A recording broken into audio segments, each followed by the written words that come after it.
മലപ്പുറം മഞ്ചേരി തൃക്കലങ്കോട് പുലിയെ പിടികൂടി. പ്രദേശത്തെ 7 ആടുകളെ കടിച്ചുകൊന്ന പുലിയാണ് കൂട്ടിലായത്. വനം വകുപ്പ് സ്ഥാപിച്ച കൂട്ടിലാണ് പുലി കുടുങ്ങിയത്.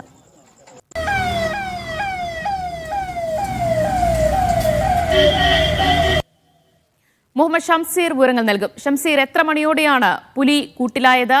അവിടെ നിന്ന് പുലിയെ മാറ്റിയിട്ടുണ്ടോ? ദിവ്യ, രാത്രി 8:30 കൂടിയാണ് പുലി കൂട്ടിലായത്. തൃക്കലങ്ങോട് നെല്ലിക്കുന്ന് എന്ന് പറയുന്ന സ്ഥലത്താണ് ഭീതി വിതച്ചുകൊണ്ട് പുലിയുടെ ആക്രമണം ഇന്ന് രാവിലെ ഉണ്ടായത്. 7 ആടുകളെയാണ് കൂട്ടിലുണ്ടായിരുന്ന 7 ആടുകളെയാണ് പുലി ഇന്ന് കടിച്ചു കൊന്നത്. അതിന് പിന്നാലെ വനംവകുപ്പ് ഉദ്യോഗസ്ഥർ അവിടെ എത്തുകയും കൂട് സ്ഥാപിക്കുകയും ചെയ്തിരുന്നു. വൈകിട്ടോടെയാണ് കൂട് സ്ഥാപിച്ചത്. ഈ കൂട്ടിലാണ് രാത്രി 8:30 കൂടി പുലി കുടുങ്ങിയിരിക്കുന്നത്. 8 വയസ്സോളം തോന്നിക്കുന്ന പുലിയാണെന്നാണ് പ്രാഥമികമായി നമുക്ക് ലഭിക്കുന്ന വിവരം. പുലിയെ ഇപ്പോൾ അവിടുന്ന് മാറ്റിയിട്ടുണ്ട്. കരുളായി വനത്തിൽ പുലിയെ തുറന്നുവിടുമെന്നാണ് നമുക്ക് വ്യക്തമാക്കുന്നത്. രാവിലെ 7 ആടുകളെ കൊന്നതിന് ശേഷം അത് ഏതോ വന്യജീവിയാണെന്നായിരുന്നു ആദ്യത്തെ സംശയം. പിന്നീട് CCTV ദൃശ്യങ്ങൾ പരിശോധിച്ചപ്പോഴാണ് ഇത് പുലി തന്നെയാണെന്ന് വ്യക്തമായത്. പിന്നീട് വനംവകുപ്പ് ഉദ്യോഗസ്ഥർ അത് സ്ഥിരീകരിച്ചിരുന്നു. അതിന് പിന്നാലെയാണ് കൂട് സ്ഥാപിച്ചതും അതിൽ പുലി കുടുങ്ങിയതും. മലപ്പുറം മഞ്ചേരിയിൽ ഭീതി പരത്തിയ പുലി കൂട്ടിലായിരിക്കും.